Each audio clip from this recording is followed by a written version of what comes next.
कक्षा 8 विषय विज्ञान अध्याय 8 कोशिका संरचना एवं प्रकार्य। इसके कुछ टॉपिक आपको पिछले वीडियो में समझाए थे।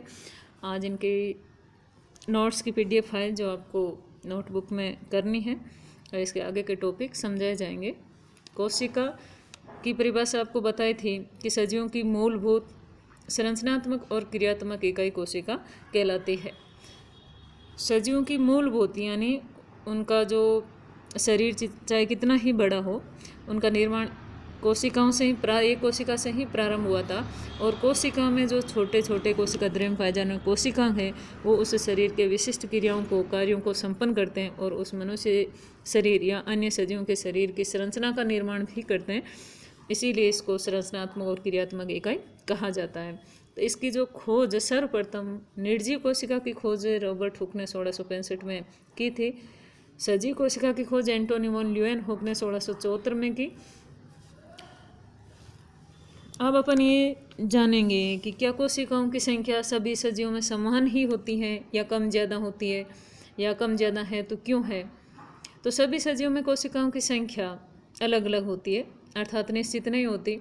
इस आधार पर जैसे मनुष्य का शरीर है खरबों कोशिकाओं से निर्मित होता है, तो इसी आधार पर सजीव दो प्रकार के होते हैं। एक कोशिक यानी ऐसे सरल प्रकार के प्राणी जिनका शरीर केवल एक ही कोशिका से निर्मित है, यानी उसमें किसी प्रकार के उत्तंग अंग और तंत्र नहीं पाए जाते, वो एक ही कोशिका स्वतंत्र रूप से जीवन यापन करने में सक्षम होती हैं। तो ऐसे प्राणी एक कोशिक कहलाते हैं, जैसे अमीबा और पैरामीशियम होते हैं।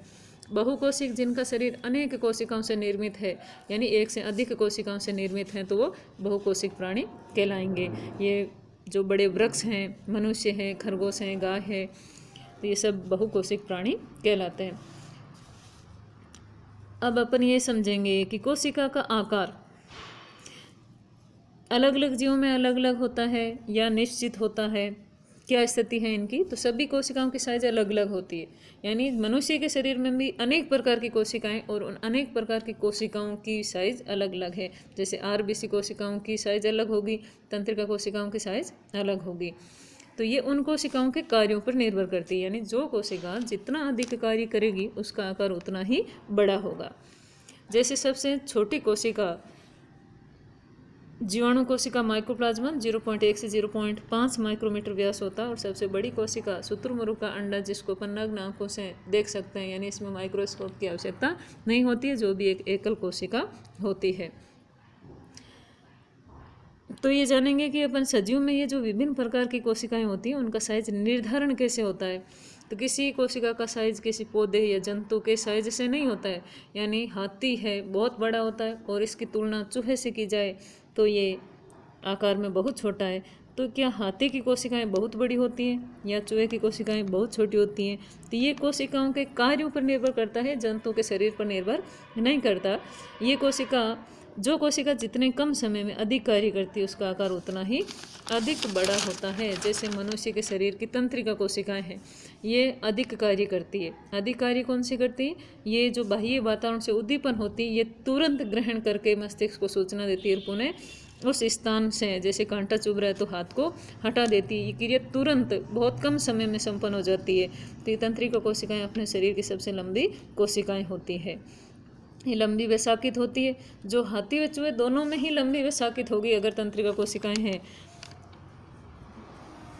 तो इनका उस जानवर के आकार से संबंध नहीं है, कार्य से संबंध होता है।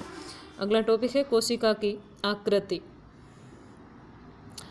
कोशिकाओं की आकृति अलग अलग प्रकार की, यानी अलग अलग प्रकार की कोशिकाएं उनकी आकृति अलग अलग होती है। जैसे आरबीसी कोशिकाएं सभी गोलाकार है, तो आरबीसी कोशिकाएं मनुष्य में जितनी भी है उनकी आकृति गोलाकार ही होगी।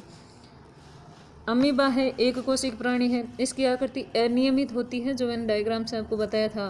क्योंकि अमीबा एक कोशिक प्राणी और इसमें विशिष्ट प्रकार के अंग उत्तक कुछ भी नहीं पाए जाते हैं, तो एक ही कोशिका के द्वारा उसके सभी आवश्यक कार्यों को संपन्न किया जाता है।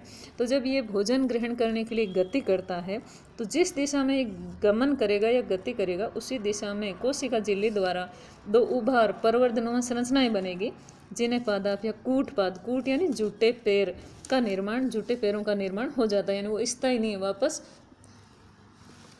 जब ये एक जगह स्थिर होता है तो बिगड़ जाते हैं और पुनः नए बन जाते हैं। ये गति व भोजन के समय ही बनते हैं और पुनः बिगड़ते रहते हैं, इसीलिए इनकी आकृति निश्चित नहीं है। मनुष्य के रक्त में पाए जाने वाली WBC कोशिकाएं ये भी एक कोशिकीय संरचना जो अनियमित आकृति की होती हैं। ये रोगाणुओं का भक्षण करने के लिए आकृति बदलती है, ये भी आपको डायग्राम से बताया था। RBC कोशिकाओं की बात की जाए तो ये गोलाकार होती है, तो WBC कोशिकाएं तो अनियमित और RBC गोलाकार, तो इनकी आकृति क्या हो गई, अलग अलग हो गई। तंत्रिका कोशिकाएं लंबी व शाखित होती है, तो अपने ही शरीर में पाई जाने वाली पेशी कोशिकाएं जो तर्करूपी होती है। जाइलम फ्लोएम, जाइलम पादप में जो पाए जाने वाले सहवन ऊतक हैं, तो जाइलम जो कोशिकाओं के मर्दूत की रेशे हैं, दर्दोत की रेशे हैं, तो उनकी संरचना भी रेशेनुमा होती है। उनमें वाहिकाएं और वाहिनिकाएं जो नलिकाकार संरचना का निर्माण करती हैं। तो अलग अलग कोशिकाओं की आकृति अलग अलग होती है, सबकी एक समान नहीं होती है। अगला टॉपिक है कोशिका के भाग क्या है। इतना सारा वर्णन अपन ने कोशिका के बारे में सीखा, तो कोशिका कितने भागों से मिलकर बनी है। तो इसमें जंतु और पादप में अंतर होता है। सामान्यतः जंतुओं में बाहरी जो कोशिका का आवरण है वो कोशिका झिल्ली कहलाता है, और उस कोशिका झिल्ली के अंदर जो तरल पदार्थ भरा होता है, जेली समान तरल पदार्थ, वो कोशिका द्रव्य कहलाता है। और इसके अंदर एक सघन ठोस संरचना होती है, वो केंद्रक कहलाती है, जिसे आनुवंशिक इकाई कहा जाता है। लेकिन कोशिका झिल्ली के बाहर पादपों में एक दृढ़ संरचना पाई जाती है, जिसे कोशिका भित्ति कहा जाता है, जो जंतु में अनुपस्थित होती है लेकिन पादपों में पाई जाती है। कोशिका झिल्ली को प्लेज्मा झिल्ली भी कहते हैं, प्लेज्मा या जीवद्रव्य झिल्ली। जीवद्रव्य यानी उसके कोशिका द्रव्य को जीवद्रव्य कहते हैं। जीवद्रव्य का मतलब है जीवित पदार्थ, यानी किसी कोशिका का जीव द्रव्य या उसका कोशिका द्रव्य उस कोशिका के अंदर है तब तक वो कोशिका जीवित है। अगर उस कोशिका का जीव द्रव्य सूख जाता है तो कोशिका मृत कहलाती है, इसलिए इसको जीव द्रव्य सजीव संरचना कहा जाता है।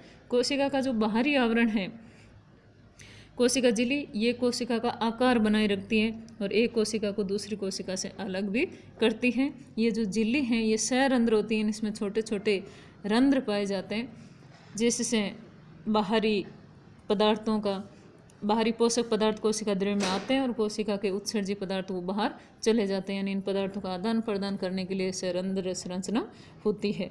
कोशिका द्रव्य जो जेली समान पदार्थ, ये जीवित पदार्थ, इसमें अनेक छोटे छोटे कोशिकांग पाए जाते हैं जो कोशिका का विशिष्ट कार्य संपन्न करते हैं, जिनकी अपन विस्तार से संरचना अगले टॉपिक में पढ़ेंगे।